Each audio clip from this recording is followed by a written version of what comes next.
Today I'll be talking about pet insurance.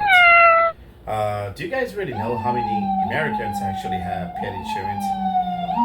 As per recent research, I found that 86.9 million Americans, they have some kind of pet. It could be most likely a cat, it could be a dog, it could be like other type of pet. Because you have to understand that certain state don't allow certain pets to be pet at home. But most commonly, Americans carry what? Cats and dogs, right? So in a number, it says 86.9 million Americans own a pet by APPA, American Pet Products National Pet Owner Survey of 2023 and 2024. And in reference to, since I'm going to be talking about pet insurance today, 70% Americans, they carry some sort of, coverages or insurance for their pets, according to Eddie Banker. Average US households spends $741 per year per BLS. So these are the stats, guys. Now I'm just gonna try to break it down just for you to understand a little bit of what is pet insurance and how many types of pet insurances are there, what to look for. So going forward, if you're shopping around for pet insurance, you could have some basic ideas about what kind of insurance you might be getting into. According to this research down here, pet insurance, they consider it's actually one type of property insurance. Interesting, right? Because even though it covers the pet's health, but if I'm not wrong, the status is right here. It says, according to Eddie Banker, to the eyes of insurance company, pet insurance is a property insurance. And what I'm going to do right now, I'm going to give you how many types of insurance actually we as an American we carry. And don't get me wrong, I personally love pets. I mean, me and my two daughters, we all love pets. We're a pet loving family. So there are basically three different types of pet insurance that people carry these days: accident and illness, accident only, which is pet injury, another one, preventive or wellness. Or they could be like, some other more types, but these are just the basic three different types. And you have to understand there's a certain age, like between 6 to 10, according to Eddie Banker, between the age of 6 to 10, that is the wise and ideal time for your pet to get a insurance coverage on that pet. Meaning, if the pet is like more than 10 years old, some insurance company might, but according to the status, just the flat out it says right here, between 6 to 10. So the pet's age between 6 to 10. 6 means actually basically 6 months, if I'm not wrong, then up to like 10 years old. Okay? And if I'm wrong, then I'm going to actually put a correction on the screen as well. But I believe it's 6 months to 10 years. This is the ideal time for a pet to be insured. And for the insurance company, what they look for actually to insure your pet is the age, the breed, and the geographic location as well. Now, just the basic, you'll be hearing a lot. It says comprehensive, plan. So one of the plan is a comprehensive plan that will cover accidents, illness, and wellness, basically. And once again, they might have some other different type of plans as well. Things to consider when comparing policies may include. This is very important for you. These are the things you need to consider before you purchase a pet insurance policy, because these will be a factor in order to determine your premium and also the coverage outcomes. It says limitations, exclusions, coverage restrictions, additional coverage options, waiting periods, pre-existing conditions, deductibles, and policy limits. These are very important factors for you to look at before you purchase a pet insurance policy. And obviously, you get what you pay for, right? Lower premiums almost always lead to fewer benefits. It's a common sense. Once again, you get what you pay for. And I'm going to be talking a little bit about deductible, right? What is deductible? Just like any other insurance policy. For pet insurance, then after that I'm going to get into how do you get paid if you have a pet insurance. Deductible is something, in a simple term, something that you're paying out of your pocket.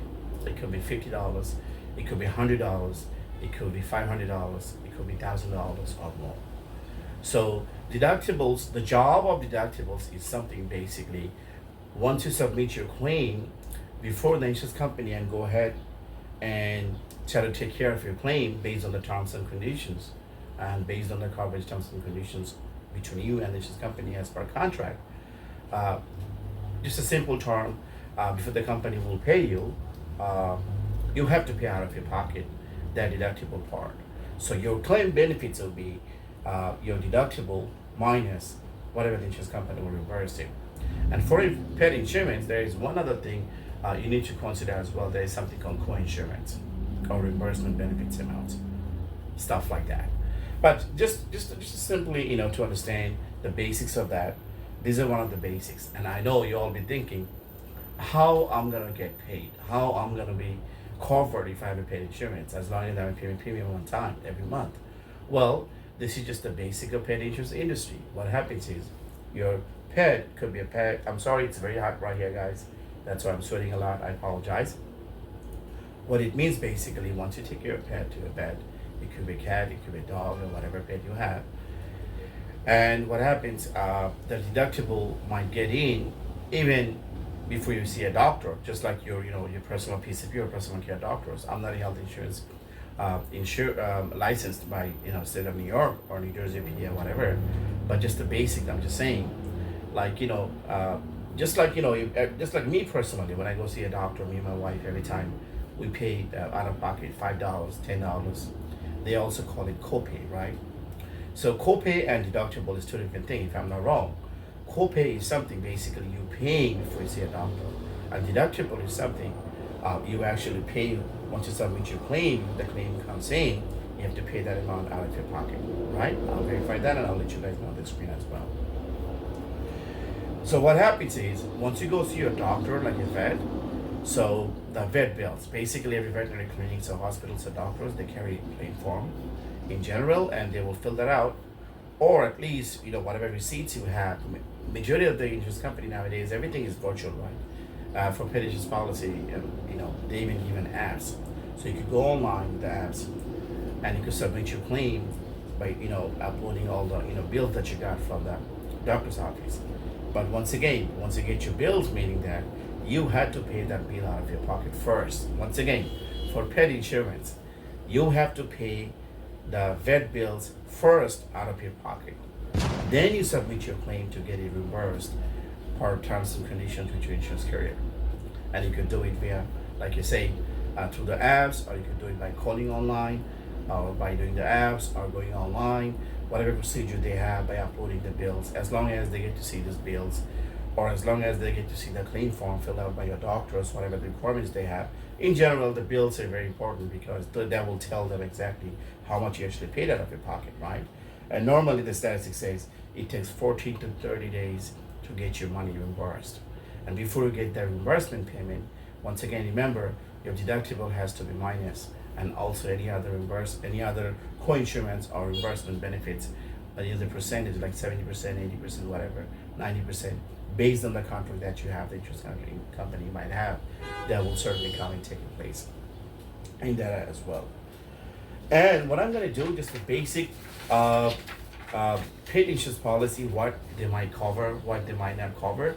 Because honestly speaking, in my office, we do have a very good, every insurance company, they're all good, they're all rated, because you can just go online and actually see the rating and financial strength, stuff like that. But when I say good, I'm trying to say this is one of the company through my platform they have, and I'm comfortable working with it. That's what I mean by it. So what they're saying here is this is what they will cover, and this is what they will not cover. What they're gonna cover, they're saying their accident and illness policies provide protection for the following: cancer, surgery to treat accidents and illness, IV fluids and medications, tooth extractions, blood tests, and other diagnostics to uncover illness, hospitalization, MRI and X-rays, exam fees as a result of covered accident or illness, hereditary or congenital conditions, allergy treatments, end-of-life expenses, microchip implantation, prescription medications. Once again, they're saying these are the certain things. If you have an accident and illness policy with the company that we have on board, they will certainly provide protection for the following. I guess give you those, right? And they got some more. It says care for pre-existing conditions, I'm sorry. These are the exclusions, guys. Once again, I already told you, right? You have to consider about the exclusions too. Exclusions means things that will not be covered. Care for pre-existing conditions, spay or neuter surgery, preventive care such as nail trimmings and other groomings, one less supplement, flea or trick, and heartworm preventatives, stuff like that. All right. So I hope you got a glimpse of what could be a pet insurance, what you might be looking for. If you're really shopping around, if you really need help, I'm certainly a New York State Department of Financial Services licensed broker. I do cover New Jersey and PA as well. So if you're to live in that area of New York, Pennsylvania, New Jersey, please give me a call to see what I can do for you. Once again, you want to call me, definitely I'm going to try to give you the code, and based on that, if you like it, we'll try to go ahead and for the next steps, most likely it's going to be buying whatever the next procedures they have based on this company, per contracts, policies, rules and laws and everything, right? But put one thing in mind, every state has certain policies, every insurance company has certain policies and procedures. That's why terms and conditions always apply for everything. Okay? All right, so I hope you got that, and I'll talk to you guys